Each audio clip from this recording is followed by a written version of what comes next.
réjouir dans le Dieu de mon salut, en Jésus mon roi. Je veux me réjouir dans le Dieu de mon salut, en Jésus mon roi. Il rend mes pieds semblables à ceux de Michel. Il me fait marcher.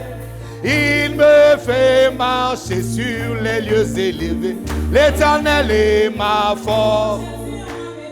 Il rend mes pieds semblables à ceux de Michel. Il me fait marcher. Il me fait marcher sur les lieux élevés. L'Éternel est ma force. Alléluia, alléluia, alléluia en Jésus. Alléluia, alléluia, alléluia en Jésus. Acclame le roi des rois, acclame le Seigneur des seigneurs.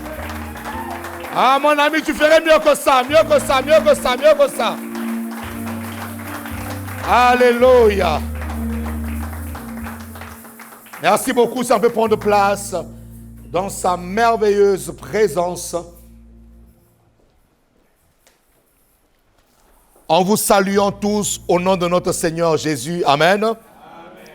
Vous êtes la bienvenue ce matin à Salut de Nations, une église ordinaire où le Seigneur fait des grandes choses. Amen. Où le Seigneur nous parle, où le Seigneur nous transforme, où le Seigneur change nos vies et surtout où le Seigneur nous a fait grâce d'être des élus qui vont hériter le royaume des cieux. Le plus important, c'est cela. Nous saluons tous ceux qui sont connectés sur nos différents canaux de communication. Que Dieu vous bénisse abondamment. Assurément, le Seigneur va vous parler encore ce matin. Vous êtes connectés à la bonne fréquence. Dieu va illuminer les yeux de nos cœurs ce matin. Amen. Amen. Mets ta main droite sur le cœur. Nous voulons prier pour la parole. Merci. Seigneur, merci d'illuminer les yeux de notre cœur. Merci de nous parler, de nous transformer, de faire en sorte que nos vies puissent changer ce matin. Nous ne sommes pas venus écouter un homme, mais nous sommes venus t'écouter toi, le seul, le vrai Dieu, le Père de notre Seigneur Jésus-Christ, et qui est devenu aussi notre Père par le sacrifice de Jésus. Tu nous as élus avant la fondation du monde pour que nous soyons saints et irréprochables et pour que nous puissions être ton parfum. Oui, Seigneur, que nos vies puissent être un parfum de bonne odeur devant toi. Alors nous avons besoin de toi ce matin, par le Saint-Esprit que tu nous as donné comme gage et comme promesse. Nous voulons, Seigneur, t'écouter. Ouvre nos yeux de la foi, ouvre notre entendement spirituel, afin que nous puissions saisir la vérité de ta parole. Nous dépolions l'atmosphère de cet endroit, afin que ta parole tombe sur une bonne terre, que nos cœurs soient des bonnes terres, Seigneur, pour que ta parole puisse germer, pousser et changer nos vies. Par le nom puissant de Jésus-Christ de Nazareth, les saints disent Amen. Amen. Nous acclamons le Seigneur. Alors, ce matin, prends ton calepin, prends ton stylo et note. Parce que les paroles s'envolent. Il ne faut jamais faire confiance à la mémoire. Si toute la Bible était mémorisée par des hommes et des femmes qui l'ont reçue de la part de Dieu, cette Bible n'allait pas arriver jusqu'à nous. Si la Bible est arrivée jusqu'à nous, c'est parce que les hommes ont écrit. Ils ont été inspirés par Dieu et ils ont écrit.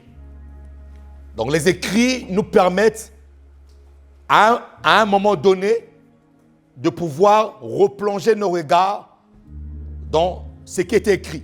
Qui me dit Amen. C'est pour ça qu'il est important d'écrire. Lorsque l'apôtre Jean s'est retrouvé dans l'île de Patmos, l'ange lui a dit, écris ce que tu entends. Vous devez apprendre l'habitude d'écrire. Avoir l'habitude d'écrire. Et lorsque tu seras dans une situation difficile, compliquée, le Saint-Esprit va te rappeler que tu avais écrit une chose. C'est pour ça qu'il est important d'écrire. Samuel disait, je ne laissais tomber aucune parole de l'Éternel. Je ne laissais tomber aucune parole. Donc Samuel avait pour habitude et pour coutume de pouvoir consigner la parole de Dieu. Soyez comme des chrétiens des Bérés. Les Béréens étaient ceux qui, lorsque les apôtres parlaient, lorsque les apôtres prêchaient, enseignaient, ils écrivaient et ils entraient chez eux pour aller vérifier les Écritures. Vérifier les Écritures. Donc vous devez être des chrétiens qui vérifient les Écritures. Ouais, vérifier les Écritures. Et méditer les Écritures. Et tu ne sauras pas méditer si tu n'as pas appris à écrire. Nous sommes dans notre saison de la victoire. Dis-moi, victoire. Voilà, nous sommes dans la saison de la victoire. Et nous sommes en train de parler sur le couronnement. Lorsqu'il y a victoire, il y a couronnement. Lorsqu'il y a victoire, tu reçois une couronne. Et nous avons dit que la victoire, ce n'est pas quelque chose de hasard. On ne réussit pas par hasard. Et on n'échoue pas aussi par hasard. Si tu réussis dans la vie, c'est parce que tu as mis toutes les choses, tu as mis tout ce qui était, tu as mis des choses en place pour réussir. Et si tu échoues aussi, c'est parce que tu as fait des choses qu'il ne fallait pas faire pour que tu puisses échouer. Donc la réussite et l'échec sont des choses qui arrivent dans la vie d'un homme, d'une femme, pas par hasard. C'est parce que tu as placé des choses. Qui me dit amen ici là. Amen. Et nous avons dit que pour que nous puissions être victorieux, nous devons comprendre une chose, que nous sommes dans la grâce. Dès que nous sommes dans la grâce. La grâce est quelque chose que tu ne dois jamais ignorer si tu veux réussir. Si tu veux être une femme victorieuse, un homme victorieux, tu dois comprendre que nous sommes dans la grâce. Et nous avons parlé de quelque chose de très fondamental. Nous avons parlé de la force de la grâce. La grâce a une force qui te propulse, qui te pousse. Dans le livre de 2 Timothée 2, verset 1, nous avons dit ceci. Toi donc, mon enfant, fortifie-toi dans la grâce qui est en Jésus-Christ. Tu dois puiser ta force dans la grâce. À quel moment la grâce, à quel moment la force de la grâce t'est communiquée? La force de la grâce t'est communiquée lorsque tu es uni à Jésus le Christ. Comment je fais pour être uni à Jésus le Christ? C'est lorsque je demeure dans sa parole. Vous voyez, c'est tout un processus. Comment je fais pour avoir la force de la grâce?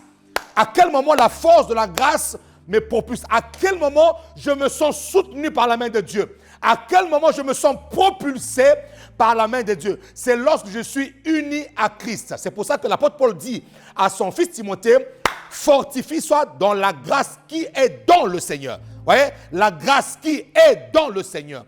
Et à quel moment cette force m'est communiquée?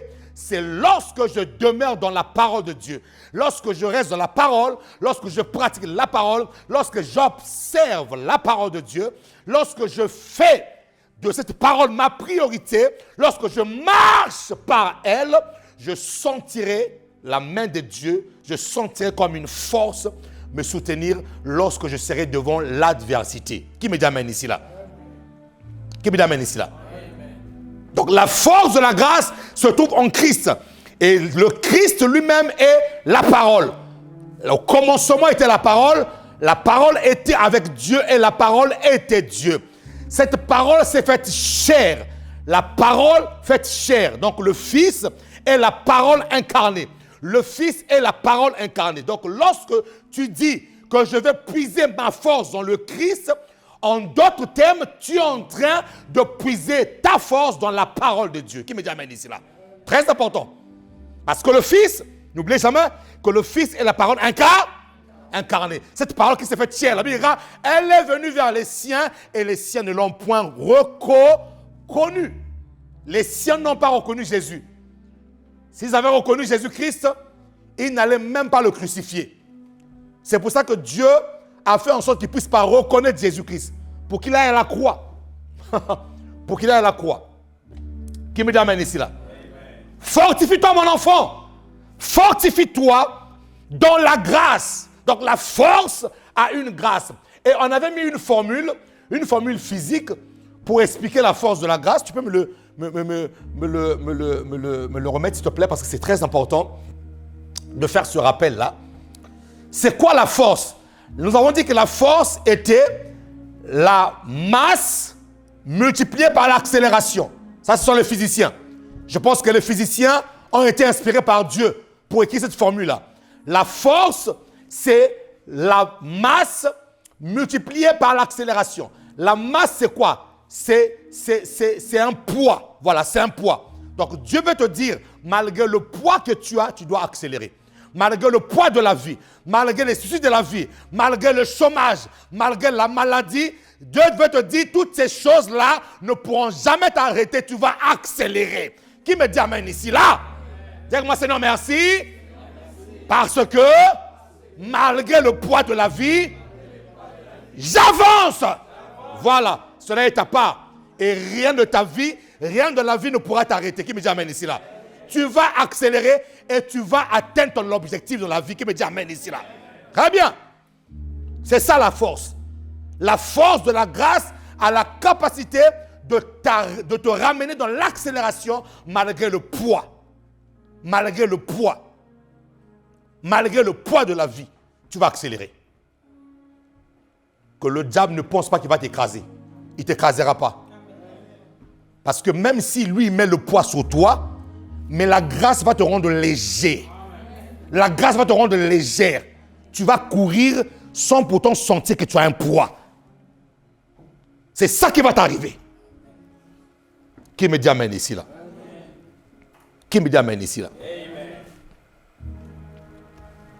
Donc il est très important de comprendre que ma victoire est obtenue dans la grâce. Ma victoire est obtenue parce qu'il y a une force. Mes amis, les hommes sont méchants. La Bible déclare que le cœur de l'homme est méchant dès le commencement. Donc nous sommes entourés de la méchanceté. Nous sommes entourés des choses qui sont mauvaises. Nous sommes entourés des choses qui nous empêchent d'avancer. C'est pour ça que nous avons besoin. Nous devons notre force, nous devons notre victoire par la force de la grâce qui nous a été donnée. Qui me dit amen ici là? Et le verset 5 nous dit quoi? De 2 Timothée 2, le verset 5 dit quoi? Et l'athlète n'est pas couronné s'il n'a pas combattu suivant les règles. Et donc, dans le processus de la victoire, je dois comprendre que je suis un athlète. Je suis un athlète. Et à quel moment je deviens athlète? Je deviens athlète dès l'instant où je suis venu au monde. La vie est une course. La vie est une course. Je suis athlète dès l'instant où je suis venu dans le monde. Depuis le jour où ma mère m'a fait sortir de son sein, de sa matrice, je suis un athlète. Et la Bible déclare que l'athlète, lui, n'est pas couronné. Donc l'athlète a une couronne. Mais cet athlète-là n'est pas couronné s'il n'a pas combattu suivant les règles. Et nous avons commencé à voir d'abord c'est qui l'athlète. Si tu veux être victorieux, tu dois d'abord commencer à savoir qui tu es. Qui tu es. Je suis qui? Parce que c'est une question que la vie te posera toujours. Tu es qui? Lorsque tu seras devant des situations, lorsque tu seras devant la maladie, lorsque tu seras devant le chômage te posera la question, tu es qui? Donc l'athlète, tu dois savoir qui tu es. Et nous avons dit que l'athlète est celui qui est engagé dans une lutte. Nous avons parlé de l'engagement. Et quelque chose de très important, sous l'engagement, mes amis, vous devez comprendre une chose, c'est que ton engagement commence là où s'arrête ta limite. Lorsque tout va bien, tu n'es pas encore engagé. C'est comme la fidélité. La fidélité, tu ne peux pas dire que tu es fidèle si tu n'as pas encore connu les preuves de la fidélité. Il n'y a pas d'amen ici. Amen. Je suis fidèle, je suis fidèle, je suis fidèle. Très bien. Mais à quel moment? Quel est le moment grand thème qui me permet de me dire que je suis fidèle. C'est lorsque les situations d'infidélité se présenteront devant toi. C'est en ce moment-là que tu pourras dire que tu es fidèle. Non seulement ces moments-là se présentent devant toi, mais que tu puisses avoir la capacité de surmonter ces moments-là. C'est après cette épreuve de la fidélité que tu pourras dire que tu es fidèle. Donc, dire que tu es fidèle par les lèvres, je suis fidèle, mon ami, ça ne veut rien dire. Ça ne veut rien dire. Ça ne veut rien dire. Et donc, même pour l'engagement, je me suis engagé. Dans l'engagement, il y a ce qu'on appelle des alinéas, des imprévus, des choses, frère, que tu n'as pas prévues. Mais tu t'es engagé. Vous voyez, lorsque Dieu dit à Israël de sortir de l'Égypte et de partir vers une terre, une nouvelle terre, terre promise, eux, ils avaient en vue, ils avaient dans leur vision, ils avaient la terre promise. Dieu leur a dit, le pays où coule le lait et le miel. Mes frères, tout ce qui s'était passé dans le désert, ils ne le savaient pas. C'est pour ça que dans le désert, il y a des personnes qui ont commencé à parler mal contre Moïse. Ils se sont engagés, ils étaient contents parce que Dieu leur envoyait un libérateur. Mais une fois engagés, il y en a qui ont commencé à dire à Moïse, renvoie-nous en Égypte, là-bas on était mieux. Renvoie-nous en Égypte, là-bas on était mieux, Moïse. Pourquoi tu nous as ramenés ici pour nous faire périr? Vous voyez? Donc l'engagement, c'est quand je te dis que tu t'engages, l'athlète s'engage. Quand tu dis que tu t'engages, ça veut dire que tu as pris en compte tous les paramètres de la vie. Il y aura des bonnes choses qui arriveront, il y aura aussi des mauvaises choses qui arriveront. Mais malgré ces mauvaises choses-là, je me suis engagé. Acclame Dieu pour toi parce que tu es un homme engagé. Acclame Dieu pour toi. Un homme engagé. L'engagement commence lorsque je dis là, mes limites sont arrêtées. C'est là où l'engagement commence. C'est qui l'athlète? Nous avons dit que c'est un homme engagé. Nous disons aussi que l'athlète est c'est un homme engagé, c'est une personne qui lutte pour un prix. L'athlète est une personne qui lutte pour un prix. Quand tu luttes, tu dois lutter pour un prix. L'athlète lutte pour un prix. On ne lutte pas en vain. On ne se bat pas en vain. On ne se bagarre pas pour rien du tout. Non. Il lutte pour un prix. C'est qui l'athlète? Note encore, l'athlète est celui qui supporte, qui endure. Tu ne peux pas être athlète si tu ne peux pas supporter. La vie te donnera des coups, frère. La vie te donnera des coups, mais tu dois supporter. Tu es dans un combat de boxe. On te donne des coups. Des fois, on te donne même une percute. Tu tombes. Tu vois des oiseaux, comme on dit. Tu vois des oiseaux tourner autour de toi. L'arbitre va te dire, monsieur, ça va, ça va, ça va. Même si ça ne va pas, il va se dire, ça va, ça va. Pourquoi? Parce que lui, dans sa tête, il voit quoi? La victoire. Nous avons beaucoup de chrétiens qui ont abandonné, qui ne supportent pas des coups. Chrétien, tu dois supporter des coups. Il n'y a pas d'amen ici, hein? Chrétien, tu dois apprendre à supporter des coups. Même si on te donne hypercute, on te donne gauche, droite, même si on te met par terre, si l'arbitre vient te demander ça va, il faut lui dire ça va. Pourquoi? Parce que je n'ai pas encore vu la victoire. Cette femme qui n'avait pas d'enfant, lorsque l'homme de Dieu a fait un miracle et qu'elle a eu cet enfant-là a fini par mourir. On lui a posé des questions de savoir est-ce que tout va bien. Elle a dit tout va bien. Un athlète n'abandonne pas aussi longtemps qu'elle n'a pas eu la victoire. Tu dois supporter. Nous avons trop de chrétiens pleurnichards. Écoutez-moi très bien. Dieu ne nous a jamais appelés à une vie facile, mais à une vie possible. Amen. Dieu n'a jamais dit que tout sera facile. Non. Il a dit tout est possible, pas facile. Si tu aimes la facilité, alors arrête d'être chrétien. La vie chrétienne, c'est une vie où tu dois supporter. Parce que le diable n'est pas content de la vie éternelle que tu as reçue. Lui, il sait qu'il va passer toute sa vie en enfer. Il va passer toute sa vie dans la gêne de feu. Toi, tu vas passer ta vie dans le paradis de Dieu, frère. Et tu penses que ça, il va être content. Il ne sera jamais content. Dis à ton voisin, il faut supporter. Voilà. Nous devons supporter. On te donne de coups. Frère, même s'il te faut ramper, rampe. Mais n'abandonne pas. N'abandonne pas. Je dis à quelqu'un ici, n'abandonne pas. Même s'il me faut ramper, je vais ramper, mais je n'abandonne pas. Je veux supporter, jusqu'à ce que mon Rédempteur va s'élever. Lui, il s'élève peut-être en dernier, mais jamais en retard. Il arrive toujours au bon moment où il faut s'élever. Je vois ton Rédempteur s'élever dans le domaine dans lequel tu es en train de pleurer là. Ton Rédempteur va s'élever. Il essuiera tes larmes.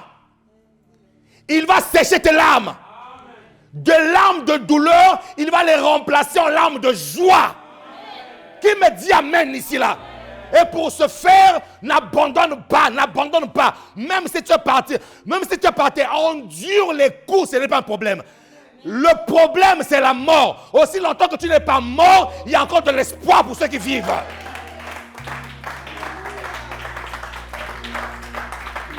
Il y a encore de l'espoir. Et même si je meurs, même si vous m'enterrez, il y a une puissance qu'on appelle la puissance de la résurrection. Lazare était mort, il est ressuscité, il a continué la vie. Même si on t'enterre aujourd'hui, n'abandonne pas, supporte. La résurrection va permettre la prolongation de ta vie.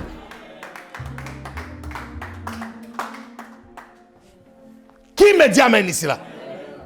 Et d'ailleurs, il y a une parole dans les béatitudes où on dit heureux serez-vous lorsqu'on vous outragera. Tu es heureux, il y a un bonheur à souffrir pour le Christ.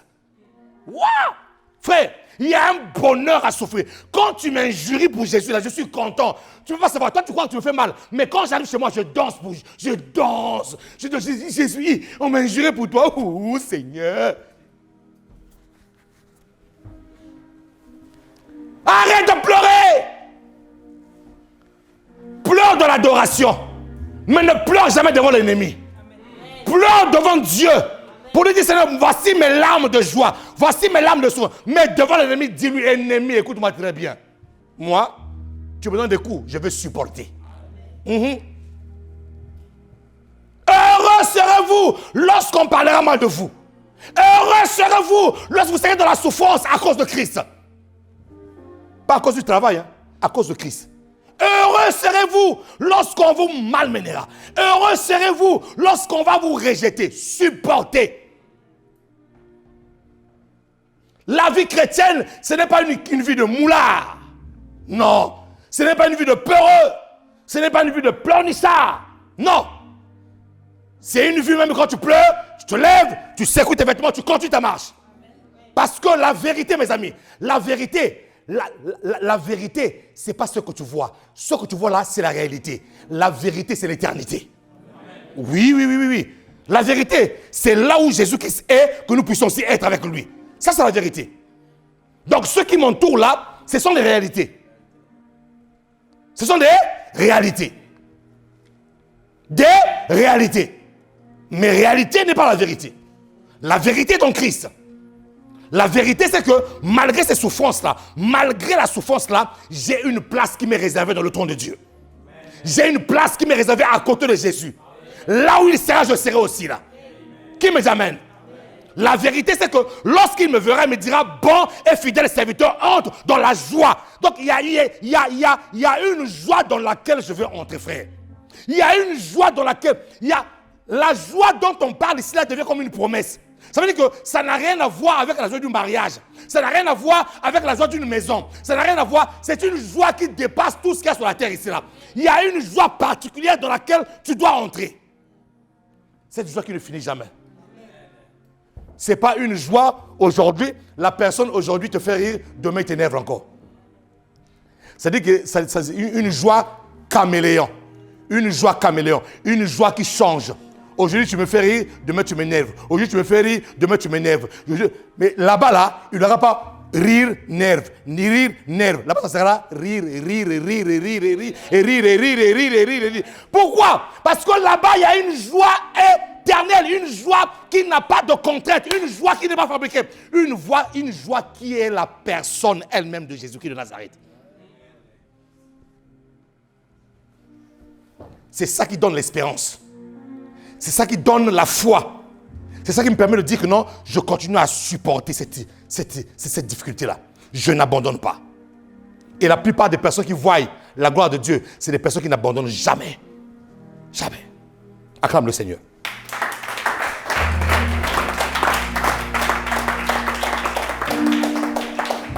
L'athlète supporte. L'athlète est celui qui supporte. L'athlète est celui qui endure, qui souffre. Voilà. Ça, c'est l'athlète. Donc, dès l'instant où tu es dans la vie, frère, dès l'instant où tu es entré dans la vie des hommes, dès l'instant où Dieu t'a pris de sa pensée, oui, parce que l'homme est l'émanation de la pensée de Dieu.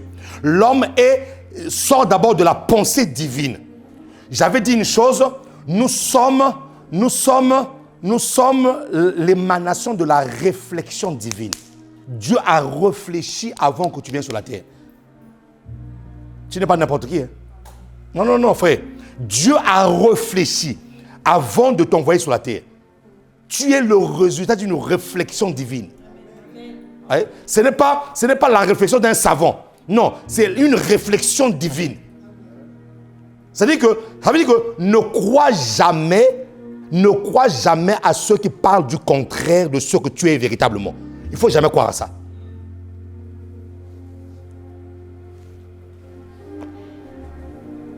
Il ne faut jamais croire à ça. Non. Il ne faut jamais croire à ça. Jamais. Qui me dit amen?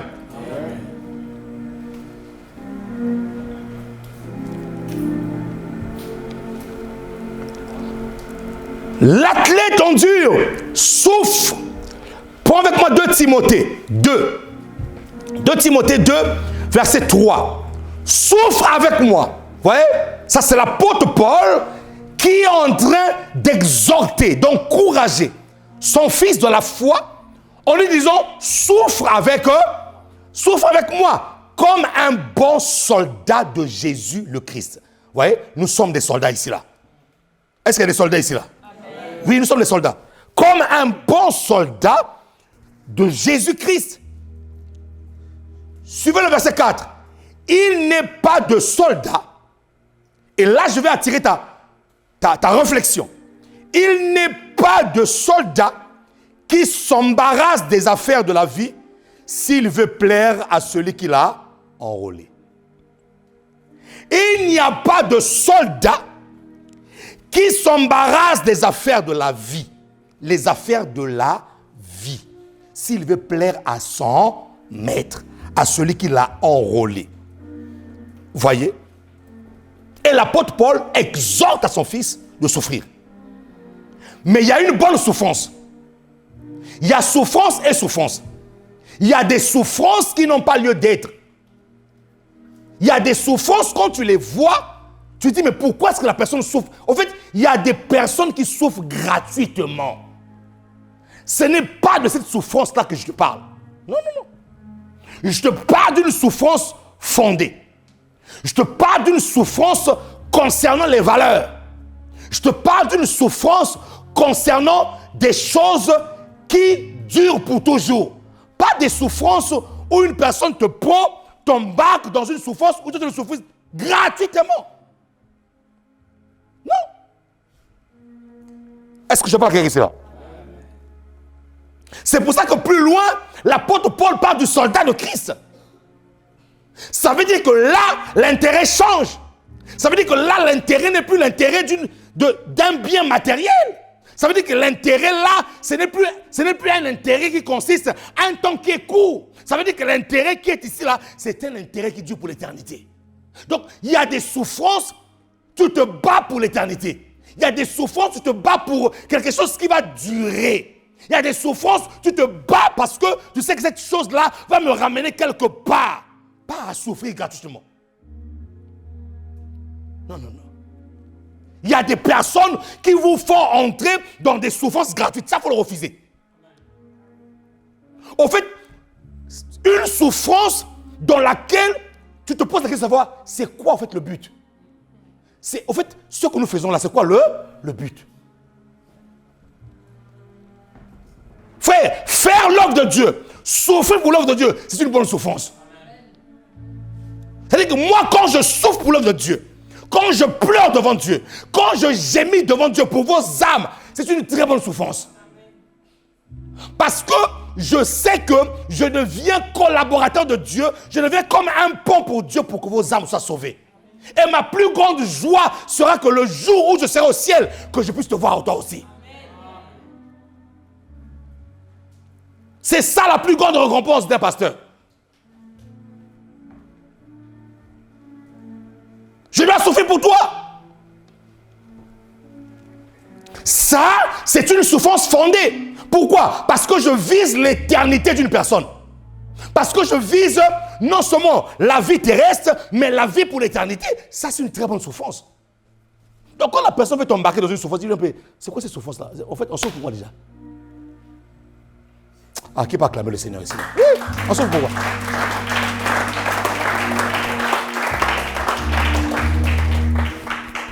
Pourquoi on souffre? Pourquoi tu m'embarques dans cette souffrance-là? Souffre avec moi comme un bon soldat. Comme un bon soldat. Vous voyez, donc un soldat souffre. Un soldat sait qu'il est en guerre. Un soldat sait qu'il a l'ennemi en face de lui. Un soldat sait que quand il part en guerre là, c'est soit sa vie, soit la vie de l'autre. Et nous sommes dans une guerre. Nous sommes dans une guerre spirituelle. Il y a des sur le chemin de la foi et sur le chemin de l'éternité, il y a des barrières et des barrières et des barrières que tu dois enjamber, sauter, des balles qui arrivent que tu dois esquiver. Il y a beaucoup de choses. Au moment où je vous parle là, il y a des gens qui ne viennent plus prier. Moi, je les appelle des chrétiens garés. Pas égarés. Ils ne sont pas égarés, ils sont garés. C'est-à-dire qu'ils sont mis dans un parking. Ils ne prient plus. Mais quand tu entends l'histoire, en fait, quand tu entends ce qu'ils disent, il y a eu beaucoup de déceptions. Il y a eu peut-être même des choses peut-être mal comprises. Mais tout ça, ce sont des barres de la vie qui arrivent. Les plus robustes s'en sortent. Les plus faibles sont garés. Pas égarés, garés. Mais à force d'être garé, tu risques d'être égaré. Parce qu'une voiture qui n'a pas fonctionné pendant 2 ans, 3 ans, 4 ans, 5 ans, 6 ans, n'a même pas démarré. Le jour où tu vas mettre la clé comme ça ne démarre plus. La voiture devient égarée.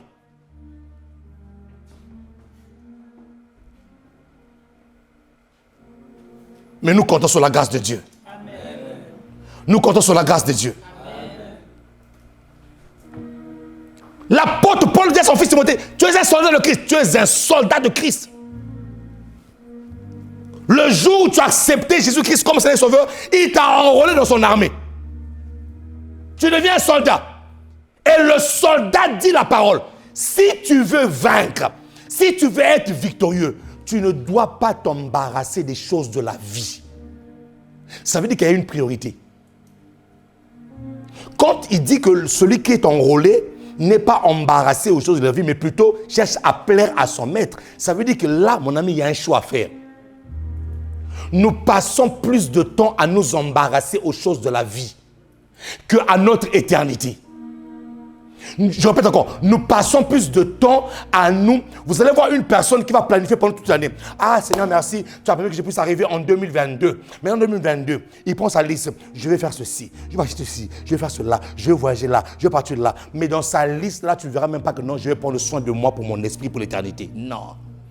Dans cette liste là, dans cette liste-là, il n'y a même pas, Seigneur, un jour, je vais prendre même 2 jours de retraite pour moi. Pour que j'aille faire un checking spirituel.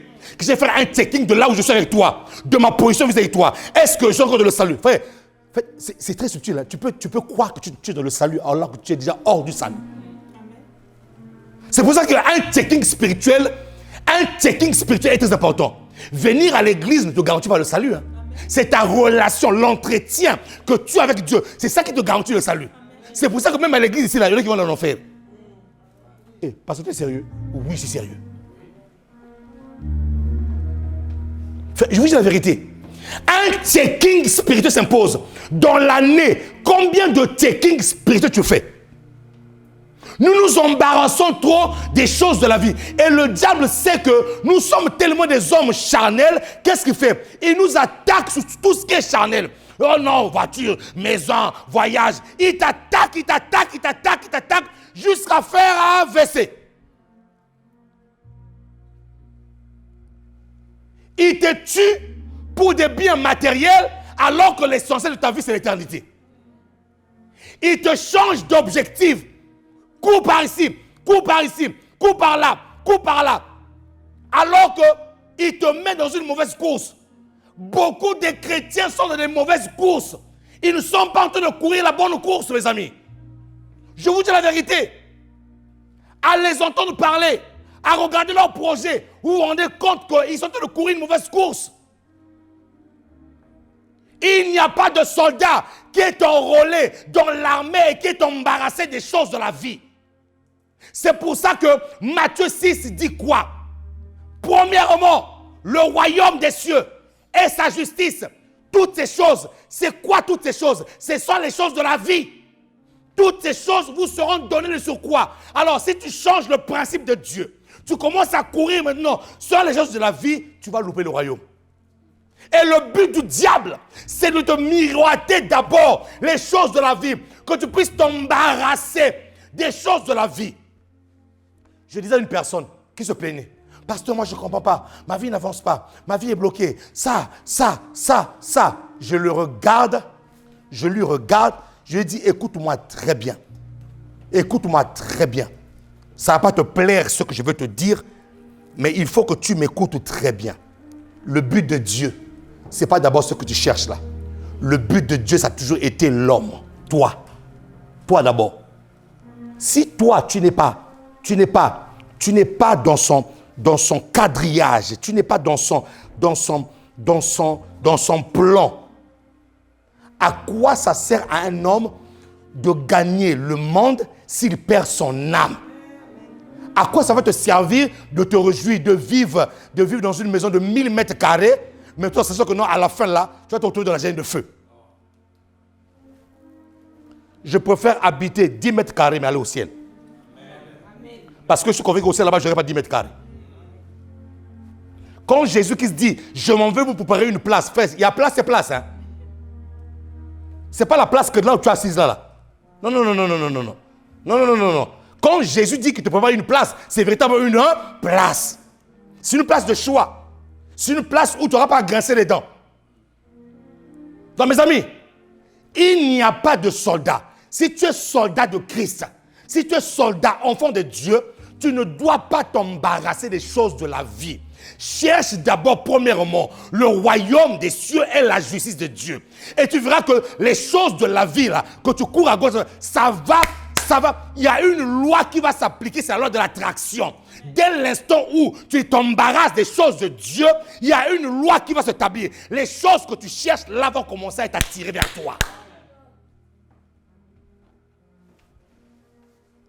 Je vois des chrétiens qui s'embarrassent des choses de la vie, mais qui négligent les choses de Dieu. Je vois des chrétiens qui imposent à Dieu, papa, je veux ceci, je veux cela. Mais quand tu vois leur vie ne reflète même pas la moitié de la vie de Dieu. Mais ils sont exigeants. Frères, dans le monde, on dit tous, il y a des hommes et des femmes qui sont allés voir des nganga, des féticheurs. Moi je suis issu d'une famille où on nous a protégés, on nous a donné des protections, frère. Des protections, un petit sac dans lequel un ganga a mis des trucs bizarres qu'on devait mettre dans le cou. Et cette protection-là, ce Dieu-là, ne devait pas se mouiller. Le jour où il se mouille, il n'a plus d'efficacité.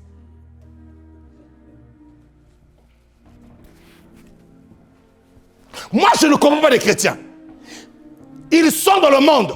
Non, mes amis, nous devons réfléchir un tout petit peu. Parce que nous nous embarrassons dans les choses de la vie alors que nous ne mettons pas les choses de Dieu en place. Ils sont dans le monde. Ils ne croient pas en Dieu. Ils vont voir un ganga. Le ganga lui dit, chaque soir, quand tu te lèves à partir de 1h, tu sors d'un pied jusqu'à 2h. Tu vas voir le gars de 1h à 2h.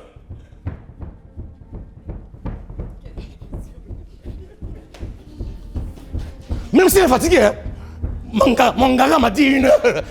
Si je baisse le pied là, c'est la mort. Mon ganga m'a dit. Il vient de l'église. La Bible dit ceci. Honore ton père et ta mère. Non. Mais après, il vient devant Dieu. Papa, tu m'as oublié. Mais c'est quoi ce raisonnement-là? C'est quoi ce raisonnement-là? Dis-moi, c'est quoi ce raisonnement-là? On a l'impression que quand on vient à l'église, on devient bête. Quand on est dans le monde, on est intelligent, mais quand on vient à l'église, on est bête.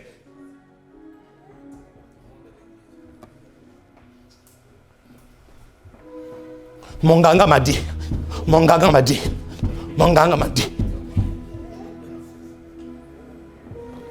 Maintenant, lui il fait ça. Lorsqu'il a fini d'obéir à ce que son ganga lui a dit, il voit. Ah, c'est bon, ça marche. Et quand tu viens auprès de Dieu, Dieu te dit, fais ceci. Ah non, les choses de Dieu c'est tellement compliqué. Après, tu es la première personne à te plaindre. À dire encore, mais seulement je ne comprends pas. Mais tu ne comprends pas quoi? Déjà même Dieu lui-même ne te comprend pas. Dieu déjà lui-même ne te comprend pas. Maintenant, toi, comment tu vas comprendre Dieu? Mes amis, c'est compliqué. Il n'y a pas de soldat qui est enrôlé dans l'armée et qui s'embarrasse des choses du monde. Les choses du monde là, écoute-moi très bien. Dieu te l'a déjà donné. Ce qui te manque, toi, c'est les principes. C'est ça qui te détruit. Il te manque des principes. Qui peut acclamer le Seigneur?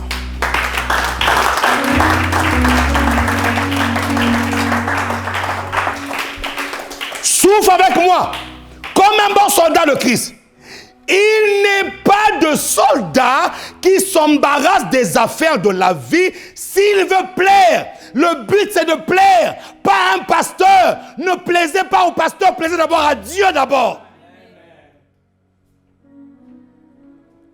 Celui qui t'a enrôlé, ce n'est pas un pasteur, c'est Dieu qui t'a enrôlé. Et même quand tu as un ministère, le pasteur est simplement là pour reconnaître ton ministère. Ce n'est pas lui qui t'appelle au ministère. Le ministère, ça fait partie des dons de Christ. C'est Christ qui appelle au ministère. Et les 9 dons spirituels font partie des dons de l'esprit. Est-ce que tu fais des choses pour plaire à Dieu? Tu veux la victoire? Tu veux la victoire? Commence à faire des choses pour plaire à Dieu.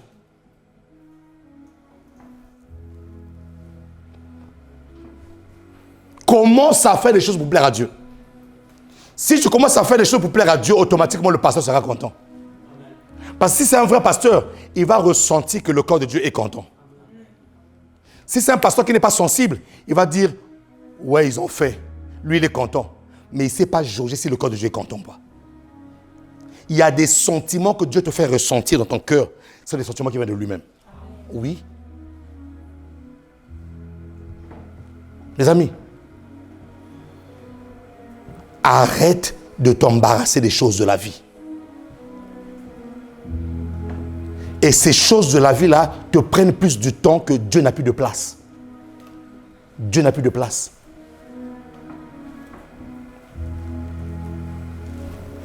Qui me dit amen ici là? Qui me dit amen ici là? Donc, voici l'athlète. Deuxièmement, note encore, la couronne a un prix. Nous avons vu qui était l'athlète, parce que l'apôtre Paul nous a dit que l'athlète n'est pas couronné s'il n'a pas combattu selon les règles. Donc, premièrement, c'est l'athlète.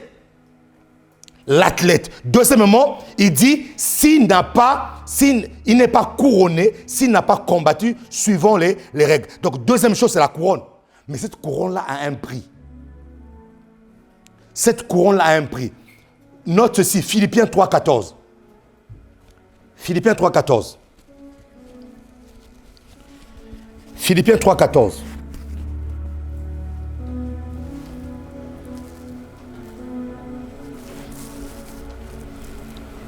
Philippiens 3,14 dit quoi? Je cours vers le but pour remporter le prix de la vocation céleste de Dieu en Jésus-Christ. Je cours. Ouais, nous courons tous. Mais il dit, je cours vers le but. Donc, il y a un but. Ne cours pas pour courir. Cours parce qu'il y a un but. Quand tu viens à l'église, tu cours. Chaque dimanche matin, tu viens à l'église. C'est quoi le but?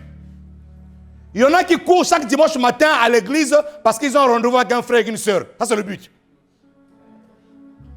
Il y en a qui courent chaque dimanche matin à l'église parce qu'ils savent que non, là, quelqu'un me doit là-bas. Là. Aujourd'hui, il va me sentir. Ça fait des mois qu'il me doit. Aujourd'hui, là, non, on va mettre la Bible à côté. Il va me sentir. Donc, il y en a qui courent à l'église chaque dimanche, non pas par vocation céleste, mais c'est parce qu'il y a une dette quelque part. Je vais aller recouvrir ma dette. Il y en a aussi qui courent chaque dimanche à l'église, non pas parce qu'il y a une vocation céleste à atteindre. Non, j'étais en Chine, j'étais en Guangzhou, j'étais à Dubaï. Je vais aller vendre mes trucs à l'église. Ici, ça n'a pas marché. Il n'y a pas d'amène ici. Hey. Tu viens marcher, on va se cotiser, on va t'ouvrir une boutique qu'on appelle la gloire de Dieu.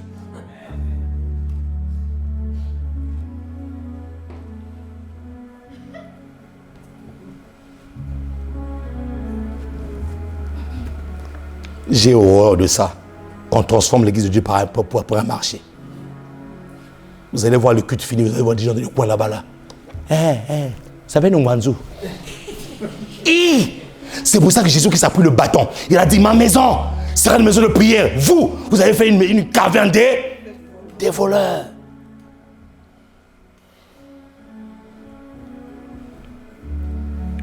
La bonne question, pourquoi tu cours? L'apôtre Paul dit, je cours pour un but. C'est quoi le but? Qu'est-ce que tu vises? Ta course, lorsque un athlète est sur le starting block et qui va faire une course de 100 mètres, vous voyez, avant de commencer à courir, il a ses yeux fixés déjà sur l'arrivée. C'est-à-dire que le problème pour lui, c'est même pas ses voisins qui sont à côté de lui là. Un vrai athlète, c'est d'abord, qu'est-ce qui est devant moi là? Pourquoi tu cours? Je cours vers le but pour remporter le prix de la vocation céleste. C'est quoi la vocation céleste? La vocation céleste, c'est l'appel de Dieu. Or, le premier appel de Dieu, ce n'est pas d'abord le ministère, ce n'est pas d'abord le don spirituel, c'est d'abord l'appel au salut. Donc, je cours d'abord pour la vocation, je cours pour mon salut. Combien de chrétiens, Seigneur, courent pour leur salut? Nous courons pour le travail, nous courons pour le business, nous courons pour ceci, pour des maisons, nous courons pour le mariage. Seigneur, combien de chrétiens courent enfin pour leur salut? L'apôtre Paul dit dans Philippiens 2, travaillez à votre salut. Ça veut dire que j'ai reçu le salut, mais le salut doit se travailler. Tu cours trop pour des biens périssables, on va le voir. Tu cours trop pour des choses qui sont insignifiantes. Tu cours trop pour des choses qui ne vont pas impacter ta vie. La vocation céleste ici, là, c'est l'appel au salut. L'apôtre Paul dit, je cours pour le but. C'est quoi le but de ma vie? C'est quoi le but de ma vie? C'est la vocation céleste. Frère, quand tu as compris le but de la vocation céleste, tu vas même arrêter de commencer à t'embrouiller avec des gens.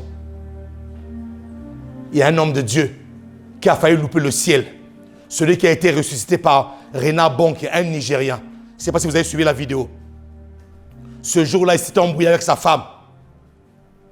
Et lui, dans son ego masculin, non, c'est moi l'homme. Hein? Non seulement son ego masculin, mais un ego masculin rajouté avec le caractère d'un Africain. Amen. Que Dieu nous délivre de ça. Ah, moi, Dieu m'a délivré de ça. Dieu m'a délivré vraiment de ça. Oui, mais c'est moi le chef. Et en fait, on croit que quand on fait ça, vraiment, on est vraiment le chef. Non, tu n'es pas un bébé, tu n'es pas un chef. Un vrai chef ne conduit pas en bandissant sa casquette. Un vrai chef conduit en montrant l'exemple. Ça, c'est un chef, ça. Quand on voit toujours des chefs qui disent « C'est moi le chef ici, là !» C'est un faux chef. Un vrai chef, il fait, et les gens disent « Ah non, non, mais lui, il se mouille comme ça, là. Les gars, nous se mouillons-nous. » Et donc, lui, il a boudé sa femme. Il a boudé sa femme. Il boude sa femme. Il prend sa voiture pour aller prêcher. Quand tu prends sa voiture pour aller prêcher, chemin faisant, accident. Il est mort. Et lorsqu'il meurt là, visitation des anges. Les anges descendent, le prennent, le ramènent. Première chose, il lui ramène le paradis. Il lui montre le paradis. Tu vois le paradis? Tu vois les anges? Regarde le Gabriel là-bas. Regarde le Michael là-bas. Regarde les anges. Après avoir visité le ciel, il dit, bon, maintenant, je te montre l'enfer. Ils sont changés de compartiment. Soudainement, un lieu où il y a des cris, des pleurs, des choses bizarres. Il dit, tu vois l'enfer? Et l'ange lui dit, normalement, aujourd'hui, tu allais te retrouver ici, en enfer. Hein? Oh, un témoignage vrai. Je ne sais pas, j'ai oublié le nom de ce pasteur, un pasteur nigérien. Un témoignage vrai.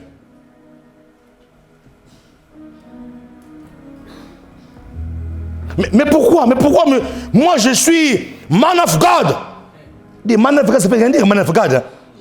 Ça ne veut rien dire. Je suis homme de Dieu. Je prêche l'évangile.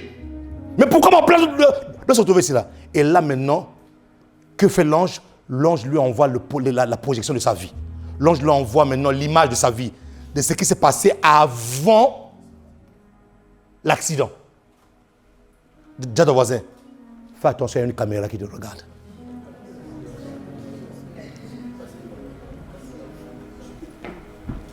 Souris et tu es filmé.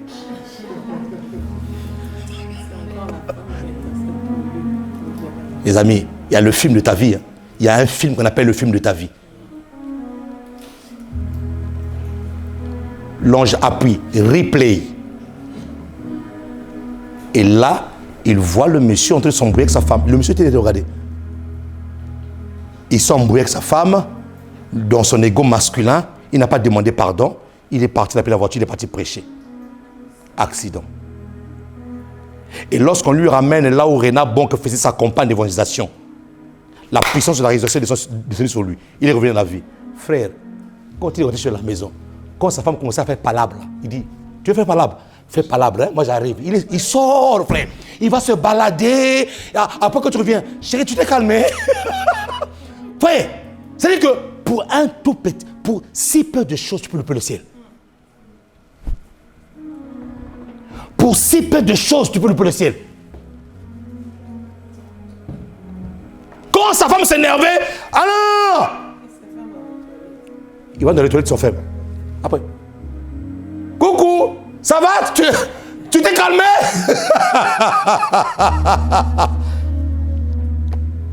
Tu te permets de faire certaines choses parce que tu ne connais pas certaines réalités.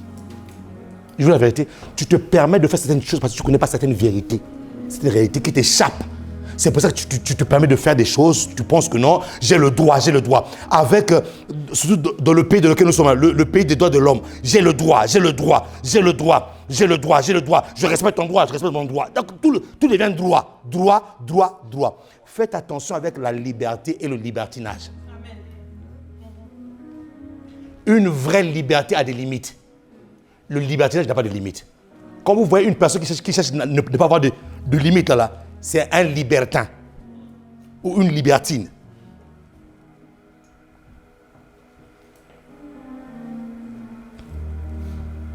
C'est quoi ta vocation céleste? Quand tu cours pourquoi? C'est pour ça que je dis une chose.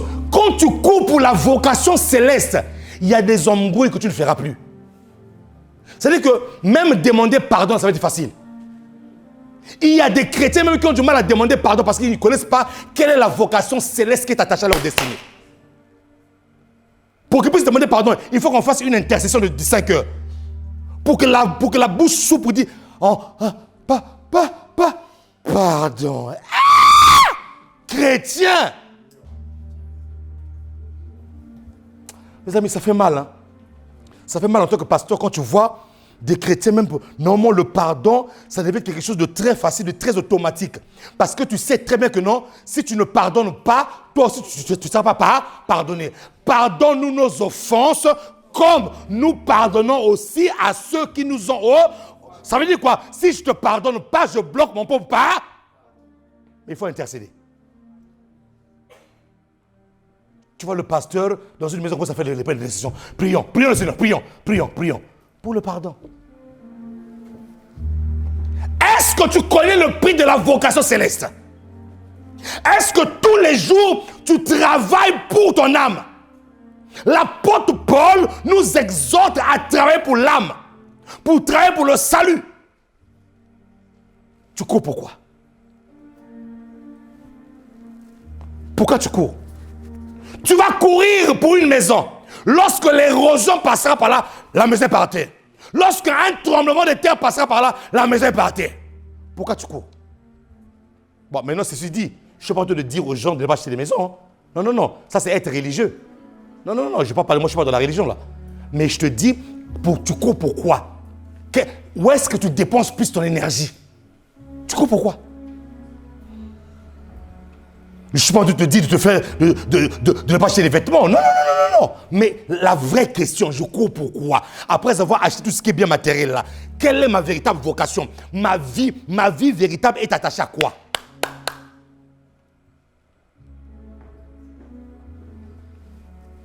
Ne soyez pas comme des chrétiens de l'époque. On a tellement parlé du ciel. Mais qu'est-ce que tu fais? Pourquoi tu ne construis pas ta maison? Non, ça ne sert à rien de construire la maison parce que je vais aller au ciel. Mais et toi, pourquoi tu ne te maries pas? Non, ça ne sert à rien de se marier, je vais aller au ciel. Ah bon, ça veut dire que... non, Jésus revient bientôt. Donc, depuis que Jésus revient bientôt, là, que Jésus revient bientôt, là, tu as vieilli jusqu'à atteindre 80 ans. Tu n'as rien fait de ta vie, Jésus revient bientôt. Donc, ça veut dire que c'est une fausse idée. C'est une très fausse idée. Fais des choses, mais sache quelle est la priorité. Quelle est ta vocation? En fait, la vocation céleste qui est attachée à ta vie. Est-ce que tu en prends soin? Est-ce que tu cours pour ça? Est-ce que je cours pour ma vocation? Courir pour ma vocation, c'est prendre le temps pour lire la parole de Dieu, pour m'affermir. Courir pour ma vocation, c'est prendre le temps de prier tous les jours pour moi-même. Ça, c'est courir pour ma vocation. Lorsqu'il y a des programmes de l'église, je cours pour ça. Pourquoi? Parce que c'est ma vocation céleste. Lorsqu'on dit que c'est le dimanche, c'est le temps où tu dois danser, tu dois être prêt, tu dois courir et tu ne pas être en retard. Amen. Et tu ne pas être en retard. Amen. Et tu ne pas être en retard. Amen. C'est une frustration pour Dieu. Lorsque tu cours pour ton travail, pour satisfaire ton patron, mais tu ne cours pas pour l'église. Dieu est frustré. Le mot hébreu kaba, je suis de la frustration. Vous me frustrez. Comment voulez-vous demander une bénédiction dans le cœur d'une personne qui est frustrée? Comment voulez-vous attendre la main de Dieu sur le cœur d'un Dieu qui est frustré? Comment voulez-vous attendre le miracle de Dieu dans un cœur qui est frustré? Il y a certains miracles qui tardent dans l'église à cause des retards. Oui, je vous dis la vérité. Jeûne, mange, bois, jeûne, prends même des scarifications comme les prophètes de Baal. Ils se sont déchirés le corps. Oh, Dieu répond, je dis nada. Il y a un principe que tu as enfreint. Il y a un principe que tu as enfreint. Il y a un principe. La loi de l'honneur. Je ne suis pas honoré. Je ne suis pas honoré de ton cœur. Tu honores ton patron, mais moi maintenant, le patron, tu ne cours même pas pour moi. Je suis frustré. Je suis dans la frustration. Je suis frustré. Et Dieu peut être frustré. Et oui, Dieu aussi peut être frustré. Le mot kaba. Israël a dit, mais oui, mais Seigneur, tu ne bénis pas. Dieu dit, je suis kaba. Je suis frustré. Et il dit plus loin, si je suis votre Dieu, où est l'honneur que vous me devez? Où est l'honneur? Est-ce que vous allez voir vos rois avec des brebis chétifs ou boiteux? Israël a dit, non Seigneur. Est-ce que vous allez voir vos rois avec des brebis qui ont un œil intact, un œil troué? Israël dit, non. Et Dieu dit, où est l'honneur que vous me devez? Vous le faites pour les hommes. Et moi, Dieu, je suis où? Je suis Kaba. Papa, bénis-moi. Papa, bénis-moi. Je dis, je suis Kaba. Kaba. Dis à ton voisin Kaba. Je suis frustré. Je suis frustré. Et c'est pareil dans un couple. Toi, tu frustres ta femme, après tu dis, chérie doudou, fais-moi à manger. Il va te mettre beaucoup de sel là-dedans. Parce que le cœur est déjà frustré. Le cœur est Kaba. Donc quand le cœur est Kaba, tu commences à faire des choses, donc tu bois de l'oignon, donc on le met avec amour, tu veux. Parce que le cœur est Kaba. Il y a des choses que Dieu devait te donner tellement qu'il est Kaba. Oh, toi, tu attends ça ici, là. Toi, tu attends. Oh, Seigneur, donne-moi. Mais le cœur de Dieu est Kaba. Tellement que son cœur est Kaba. Au lieu qu'il envoie chez toi dans la colère, là, il envoie c'est Silas. Et toi, tu es là. Mais parce que Dieu est Kaba. Dans la frustration, il fait des choses dans une réaction. Regardez une personne frustrée.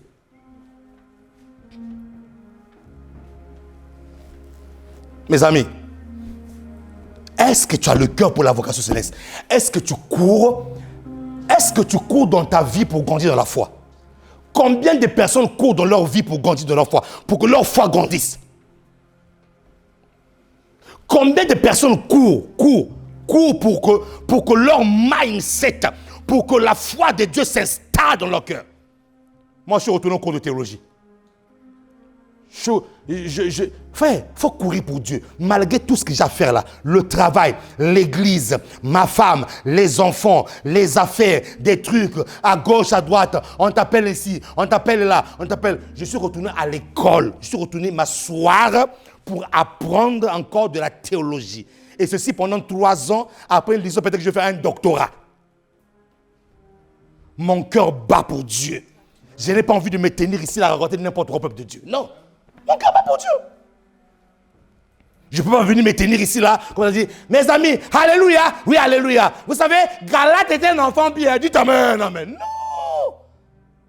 Non. Non, mes amis.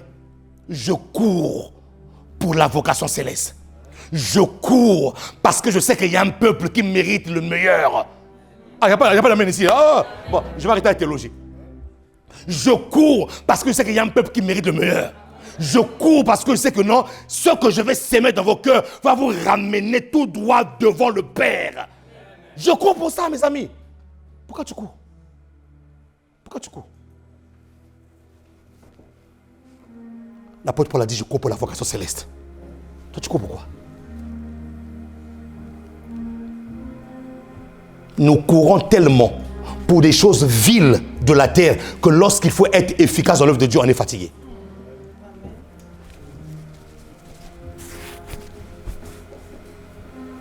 Pasteur, je suis fatigué, pasteur, je suis fatigué. Mais pourquoi quand ton patron t'appelle pour te dire, tu ne dis pas que tu es fatigué? C'est que quand le pasteur, quand le patron appelle, fatigué ou pas fatigué? Donc, tu vois les gars au travail, donc, même en train de tirer les pieds, ils travaillent. Ils tirent les pieds, mais ils travaillent. Maintenant, on te dit cours pour Dieu. Pourquoi tu ne tires pas le même pied pour Dieu là? Pourquoi tu ne tires pas le même pied là pour Dieu? Tu ne tires pas le même pied là pour le Seigneur. Tu ne tires pas le même pied pour Dieu. Pourquoi tu ne tires pas le même pied pour Dieu? Quand tu sais pour Dieu là, papa, je suis fatigué. Mais pour le patron, tu as tiré le pied. Tu es arrivé aussi, hein? Il n'y avait pas de bus ce jour-là. Tu as fait des péripléties, des trucs bizarres. Tu as eu le bus même pour Dieu, pour ton patron. Et quand l'argent que aussi arrive, l'OA dit, Tchoubou. Là-bas, il y avait combien? Moins 300. Tchoubou. Là-bas, il y avait quoi? EDF. L'électricité a monté. 200 €. Tchoubou. Tu te rends compte que tu te trouves maintenant avec 50 €. Maintenant, 50 €, tu fais quoi avec ça? Franchement, est-ce que quelqu'un peut vivre avec 50 €? Dans ce monde-là. Mes amis, ayons les yeux rivés vers l'essentiel. Je vous dis la vérité. Depuis que nous avons promis de travailler plus pour gagner plus, qui a gagné plus ici là? Ils ont... Oh Seigneur, aide-nous Seigneur à comprendre ça.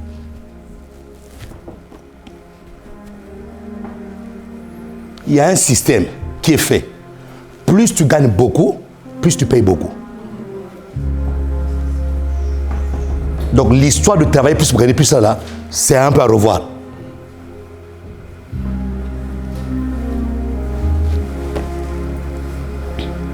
Je cours vers le but pour remporter le prix de la vocation de mon appel. J'ai été appelé au salut. J'ai été appelé à vivre éternellement. J'ai été appelé à vivre pour toujours. Je ne suis pas appelé à vivre momentanément sur la terre et ensuite me retrouver en enfer. Ce n'est pas le plan de Dieu. Le plan parfait de Dieu, c'est que là où il est, nous puissions aussi être.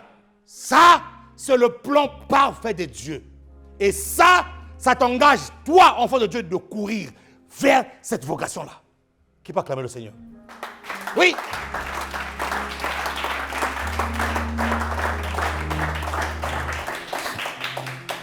Quand j'ai prévu mon programme avec Dieu, ce programme-là ne peut pas être dérangé parce que toi, tu es là. Non!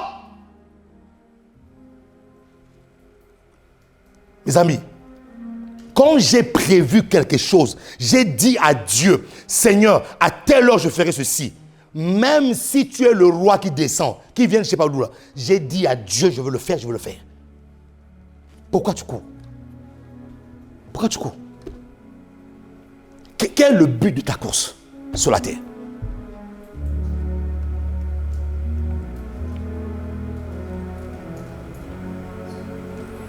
Et nous avons dit que la couronne a un prix. Ou la couronne a un prix et la couronne est un prix. Deux choses. La couronne a un prix et la couronne est un prix.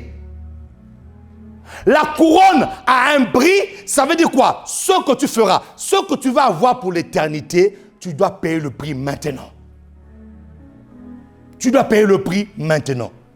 Mes amis, n'aimez jamais la gratuité. Tout ce qui est gratuit n'a pas de valeur. Tout ce qui est gratuit n'a pas de valeur.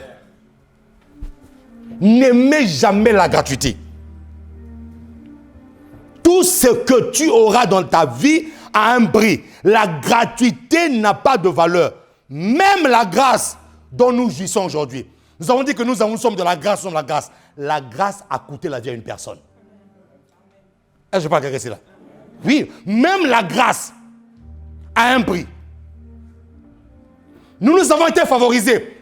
On dit souvent que nous avons reçu une grâce. La grâce, c'est une faveur imméritée. Mais moi, je dirais vrai et faux.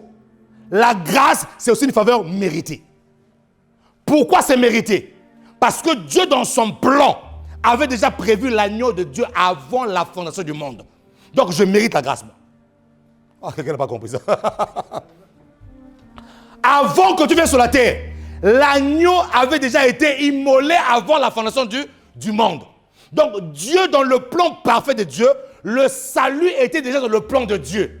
Donc, ce n'est pas le péché qui a fait que le salut vienne.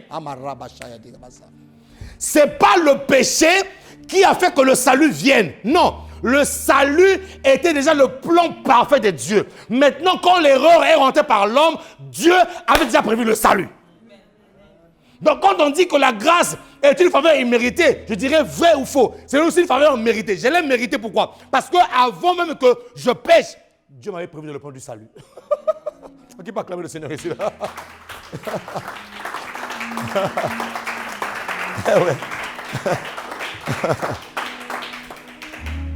Donc, Dieu avait déjà orchestré les choses.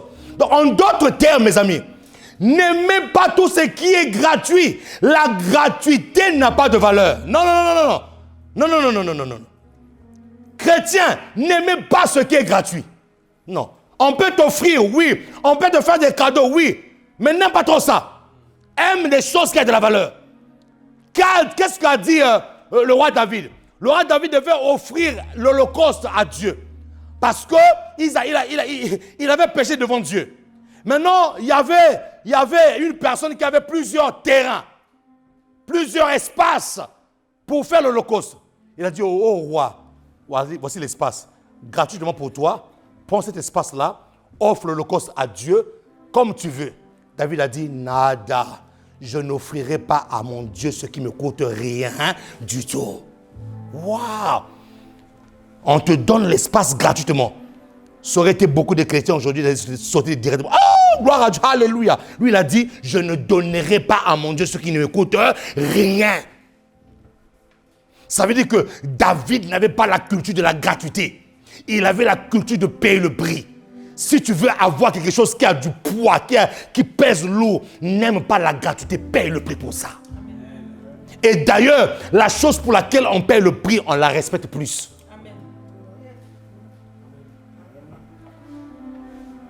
C'est pour ça, jeune sœur de l'église, écoutez-moi très bien. Ne donne pas ton corps à un frère, à un homme qui n'a pas payé sa dot.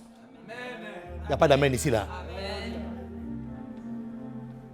Ce qu'il a fait là, il a déjà goûté voir. Terminé. Tu n'as plus de valeur. Tu n'as plus de valeur. Dans mon pays de vieux homme, là où je suis né, les hommes ont l'habitude de voir, ont l'habitude de dire, ah vraiment que Dieu nous délivre de ces choses-là. Dans mon pays de vieux homme, les hommes disent quoi? Chez nous, hein? Non, là où j'étais avant, parce qu'ils disent non, c'est pas bon. Là où j'étais avant, les hommes disent, non. Avant que moi je te dote là d'abord là, tu dois habiter chez moi là. Il faut que je puisse goûter ta main. Il faut que je puisse goûter. Mais frère, tu vas goûter quoi? Tu vas goûter quoi?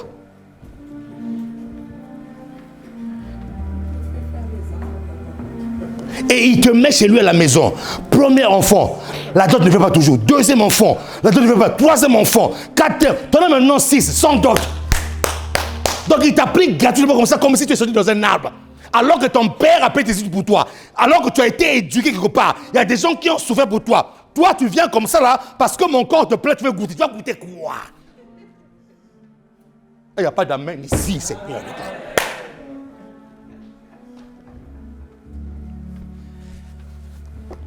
Je sais qu'il y en a qui n'aiment pas ce que je disais, mais c'est la vérité. Et d'ailleurs, même, il y en a qui m'ont fui à cause de la vérité. N'aimez pas la gratuité. Quand cet homme-là veut du gratuit, dis-lui, je ne suis pas une marchandise. Je ne suis pas une friandise. Je ne suis pas quelque chose à déguster avant d'acheter.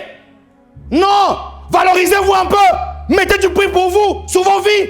Jésus-Christ a payé le prix de sa vie, de son sang. Et toi, tu viens comme ça, on te prend comme ça, cadeau. Mais non! Tu n'es pas un cadeau, tu n'es pas quelque chose qu'on brade au marché. Tu n'es pas une friperie, mon ami, tu n'es pas une friperie. Tu as de la valeur, tu es un chef-d'œuvre de Dieu. Ben oui, mon ami. Tu es un chef-d'œuvre. Et un homme qui te prend comme ça là, qui t'a bombardé comme ça sans dot, il ne te respectera pas. Même chez toi à la maison. Même s'il te met chez toi à la maison, il va te regarder. Légèreté. Et un vrai homme, écoutez-moi bien, un vrai, je parle du prix là, un vrai homme ne mettra jamais chez lui à la maison une personne qui est légère. Je vous dis la vérité, à moins qu'il soit vraiment un insensé, mais un vrai, qui se respecte là, il ne mettra jamais chez lui une personne qui n'a pas, non.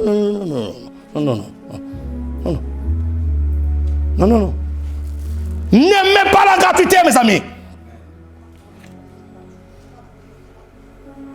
La couronne de victoire que tu veux là a un prix à payer. Quel est le prix que tu payes? C'est pour ça, mes amis, arrêtez d'envier, arrêtez de vous comparer. La personne que tu vois au sommet là a payé un prix. La personne que tu vois en train de réussir là, il a payé un prix. Ça n'a pas été facile. Ça n'a pas été gratuit. Mais il a payé le prix. N'aimez pas la gratuité. N'aimez pas les choses faciles. Payez le prix. Jésus à Gethsemane, alors qu'il voit la mort arriver, il est trempé par la sueur. Il brille jusqu'à ce que sa sueur se transforme en grumeaux de sang. Jésus est en train de payer le prix de l'humanité. Sa sueur se transforme en grumeaux de sang dans la prière. Je n'ai jamais prié comme ça jusqu'à ce que ma sueur se transforme en grumeau de sang. Mais Jésus-Christ l'a fait. Et il dit à son Père, éloigne de moi cette coupe, Seigneur. Éloigne de moi cette coupe-là.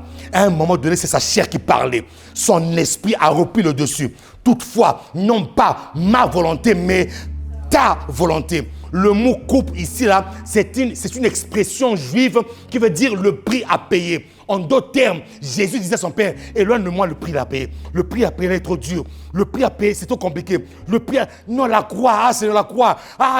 Les clous dans les mains. Ah Seigneur, les clous dans les pieds. Être suspendu. Jésus-Christ, avant la croix, subissait déjà la croix dans son ressenti. Il ressentait déjà la douleur de la croix. Il dit, le prix à payer est tellement dur. Éloigne de moi. Mais à un moment, il a dit, mais non, Symphorien, il l'a sauvé. Mais Ludivine, il l'a sauvé. Mais Japheth, il l'a sauvé. Mais Fleur, il l'a sauvé. Mais Joachim, il l'a sauvé. Non. Éloigne. C'est une lutte qui se fait. Toutefois, non pas ma volonté, mais ta volonté. Il a payé le prix. C'est pour ça, moi, je ne suis pas n'importe qui. Je ne suis pas n'importe qui.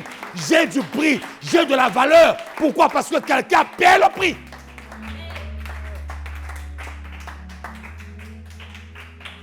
Jésus n'a pas voulu offrir à son Père ce qui était gratuit. C'est pour ça, dans la prière sacerdotale, avant même, la prière sacerdotale se fait dans Jean 17. Jésus-Christ monte à la croix, il est dans Jean 19, 20. Donc, 3 chapitres avant, il fait une prière en disant, Seigneur, redonne-moi la gloire que j'avais au comment. En d'autres termes, remets-moi ma couronne que j'avais au comment. Avant de descendre, j'ai enlevé ma couronne. Maintenant là, je suis en train de vaincre. Je suis en train de sortir là victorieux. Il faut que tu me remettes ma gloire. Mais avant cette gloire-là, entre là où il était et la gloire, il y avait la croix.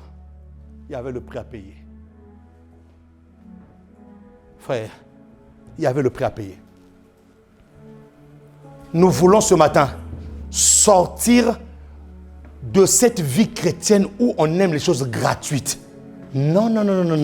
La vie chrétienne n'est pas une vie de gratuité, mais une vie où on paye le prix. Pour venir ici ce matin, tu as payé le prix. Je ne sais pas s'il y a eu des problèmes de transport. Est-ce qu'il y a des problèmes de transport? Non? Bon. T'inquiète pas, je voulais vérifier en même temps quelque chose. Je l'ai vérifié. Ah, le pasteur est intelligent, faites attention. Faites attention quand tu réponds aux questions du pasteur.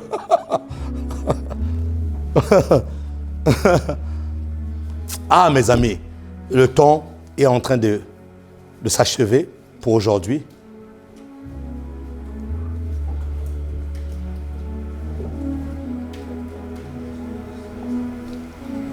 Chaque couronne que tu envies aujourd'hui a un prix et est un prix. Chaque sommet que tu verras dans ta vie, le sommet que tu vois là dans ta vie a un prix et est un prix. Chaque réussite que tu verras dans la vie, cette réussite-là a un prix et est un prix. Donc, la sagesse va te pousser à aller demander comment est-ce que l'autre a fait pour arriver là. Mais pas à le jalouser. Que font les gens? Ils passent leur temps à jalouser, mais au lieu de demander quel est le prix qui a été payé pour arriver là. Ça, c'est l'erreur que beaucoup de personnes font. Ils voient une personne en train de réussir, ils voient une personne en train d'avoir une victoire, jalousie. Mais si tu es sage, tu vas aller à ses pieds, dire, mon ami, dis-moi un peu comment tu as fait pour avoir cette victoire-là. Il va te montrer quel est le prix à payer.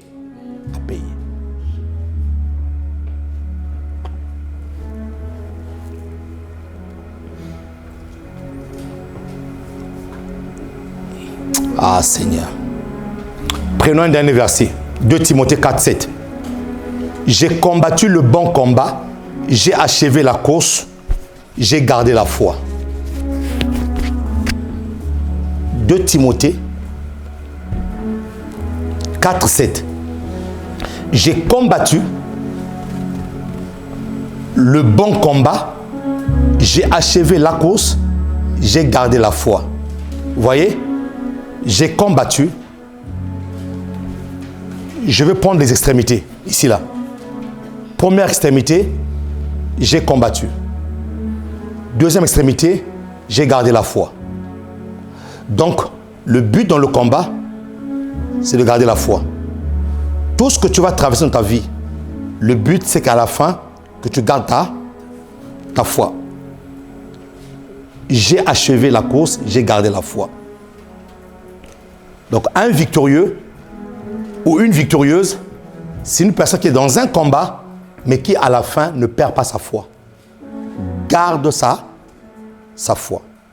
Pourquoi? Parce que la foi est l'élément principal que Jésus-Christ viendra rechercher dans la vie des personnes qu'il va enlever. La Bible déclare, lorsque le Fils de l'homme viendra sur la terre, trouvera-t-il la foi dans le cœur des hommes? Est-ce qu'il trouvera la foi? Maintenant, il y a certains combats dans la vie qui ont pour but de te faire perdre ta foi. Donc, même quand tu combats là, veille en ce que tu restes dans la foi. Il y a des choses dans la vie qui t'empêchent peut-être de venir prier Dieu. Il y a des complications. Mais bats-toi, débat-toi, sors du filet de l'oiseleur. Sors du filet de l'oiseleur. Bats-toi pour faire en sorte de garder ta foi. Parce qu'il y a des choses qui font garder la foi. Il y a des process qui font que tu gardes ta foi. Par exemple, la communion fraternelle te garde dans la foi. Je ne vais pas le citer ici, là. Donc, ça veut dire qu'il y a des combats qui feront que tu puisses perdre ta foi. Mais toi, garde-la. Je suis dans le combat, mais je ne veux pas entrer dans l'apostasie. Je ne veux pas être un chrétien apostasié. Ça veut dire qu'une personne qui a abandonné la foi. Bien que ce soit le but du diable, mais moi, dans mon combat, je sais une chose. Puisque n'oubliez pas un élément principal, un élément important, c'est que je suis soutenu par la force de la grâce. N'est-ce pas? Et comme je suis soutenu par la force de la grâce, je fais en sorte de garder ma foi. Parce qu'après toutes ces choses-là, Jésus me demandera, est-ce que tu as la foi? Est-ce que tu as gardé la foi? Acclame le Seigneur. Nous allons revenir sur ça le dimanche prochain. Est-ce qu'on peut se lever là où nous sommes? Lèvons-nous dans sa présence. Qui a été béni ce matin? Qui a reçu quelque chose de la part de Dieu ce matin? Tiens-toi debout sous tes deux pieds.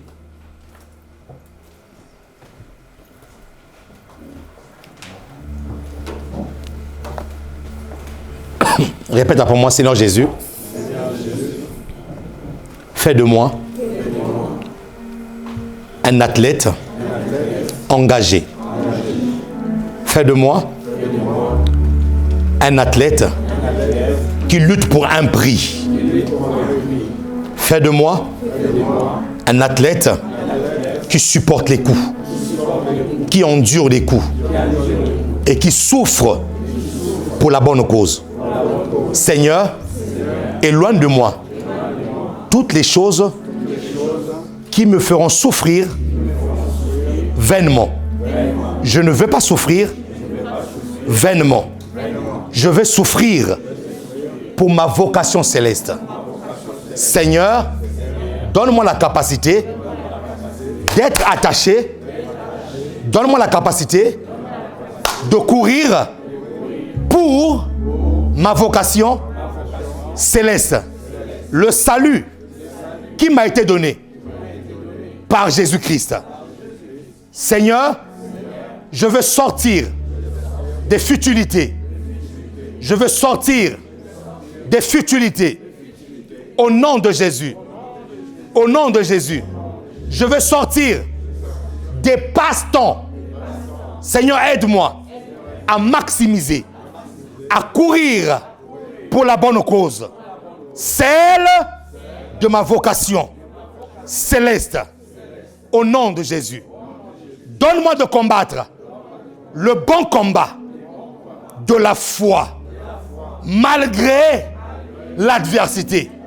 Seigneur, aide-moi à garder la foi au nom de Jésus. Les saints disent Amen. Laissez acclamer le Seigneur de grâce. Alors garde ta main levée là où tu es, nous voulons clôturer ce moment dans la présence de Dieu. Seigneur, tu nous parles d'une année de victoire. Mais la victoire n'est pas un hasard, la victoire a des conditions. La victoire a des choses qu'on doit mettre en place pour voir cette victoire se manifester. Nous voulons être des vrais soldats de Christ qui sont enrôlés dans son armée et qui voient les intérêts de Dieu, qui voient simplement les intérêts de Dieu. Il n'y a pas de soldat qui est engagé dans l'armée, qui s'embarrasse des choses de la vie, mais qui veut plaire à son maître. Seigneur, dans le chemin de la victoire que tu nous ramènes, nous voulons tout d'abord te plaire à toi et à toi seul. Nous voulons que nos cœurs te plaisent, Seigneur. Car la victoire que tu nous as déjà accordée, il y a 2000 ans sur la croix, pour que nous puissions le déclencher dans nos vies, nous devons mettre en place, Seigneur, le process que toi tu as utilisé. Alors aide-nous, Seigneur, à être dans la victoire et à manifester la victoire. Il y a tellement de challenges, il y a tellement de problèmes à résoudre, Seigneur. Il y a tellement de défis, il y a tellement de situations désastreuses autour de nous. Père, nous te prions, donne-nous, Seigneur, de manifester cette victoire de la croix. Au nom de Jésus, je proclame ainsi, cette semaine qui commence, que tu marcheras dans la victoire au nom de Jésus-Christ de Nazareth. Que tu manifesteras la victoire au nom de Jésus. Que la victoire va s'attacher à ta destinée. Au nom de Jésus-Christ de Nazareth. Ceux qui te voyaient déjà tomber seront étonnés de te voir debout au nom de Jésus. Parce que la grâce et la force de la grâce est attachée à ta destinée. Au nom puissant de Jésus-Christ de Nazareth. Sèche tes larmes, essuie tes larmes, car celui qui a vaincu la mort est en Dieu. Et il est assis à la droite de Dieu le Père et il intercède pour ta destinée. Tu ne tomberas pas, tu resteras debout et tu accompliras ta destinée. Au nom de Jésus-Christ, les saints disent Amen et les saints acclament le roi des rois.